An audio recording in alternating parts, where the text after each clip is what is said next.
Bonjour à tous, aujourd'hui je vais vous expliquer comment changer le porte-fusible électrique de la VMI Purvent.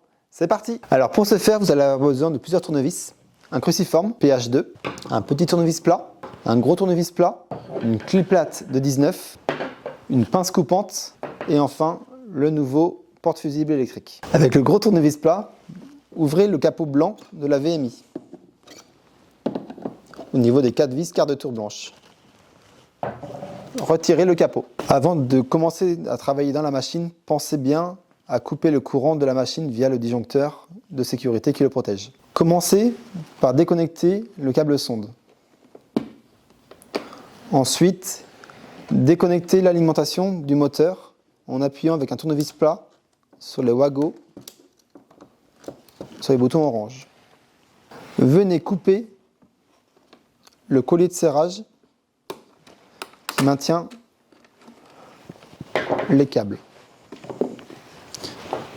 Veuillez couper le collier qui maintient le câble noir. Déconnectez le fil pilote du moteur.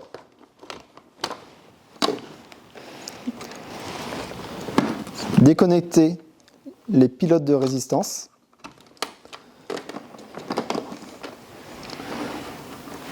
Ouvrez en appuyant sur la bague jaune le tube de pression. De même pour le tube bleu.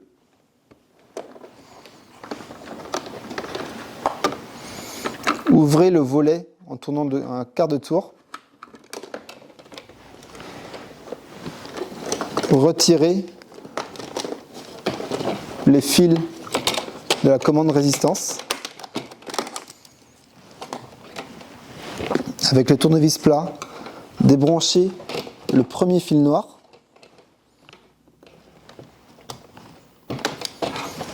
Puis déconnectez ce branchement.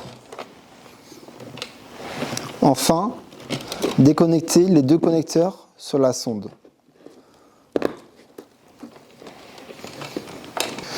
Maintenant, nous allons dévisser la platine technique par les 6 vis qui se trouvent ici.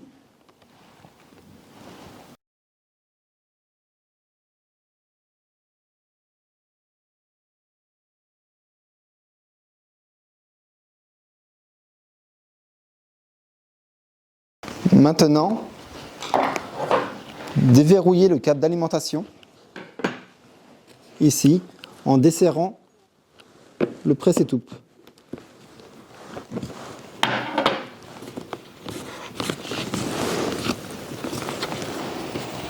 Ensuite, poussez le câble d'alimentation vers l'intérieur de la machine afin de faire ressortir la platine technique.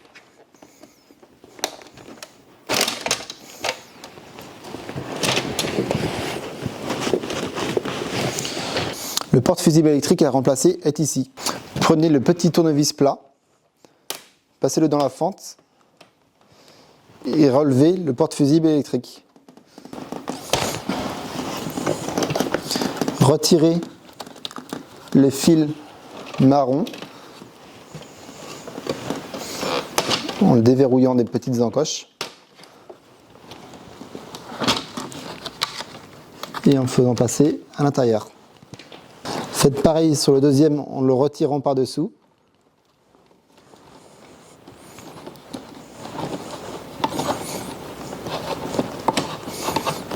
Puis déconnectez-le du micro-rupteur.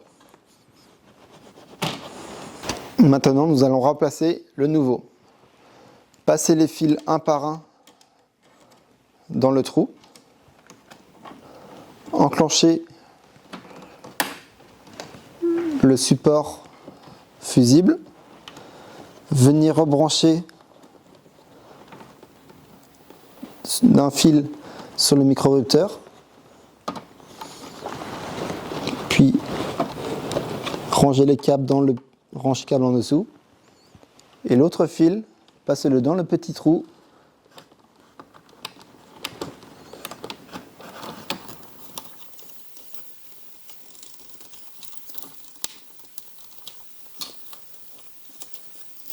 et venir le verrouiller sur l'encoche. Nous allons donc remettre la platine en place. Pour ce faire, retirez un peu sur le câble d'alimentation.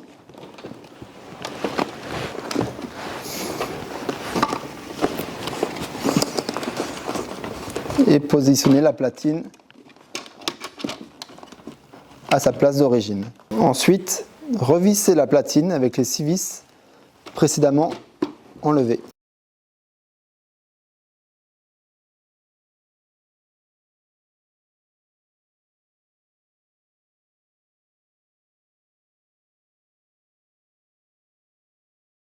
Nous allons maintenant raccorder de nouveau les tubes de pression.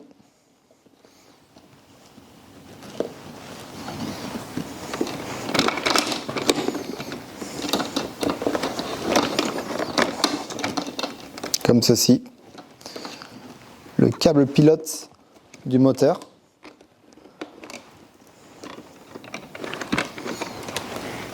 Et le câble d'alimentation du moteur. Le noir sur le bornier rouge, le bleu sur le bornier bleu et le jaune-vert sur le bornier jaune. Ensuite, nous allons reconnecter les sondes. La première ici et la seconde ici.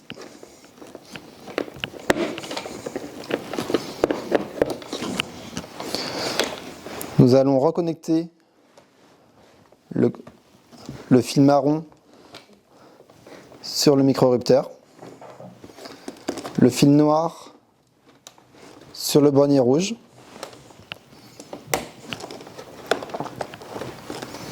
et enfin les fils de la résistance à passer dans le trou, à ressortir et à rebrancher sur la gestion. Fermez le volet avec les vis vertes quart de tour. Remettez le capot.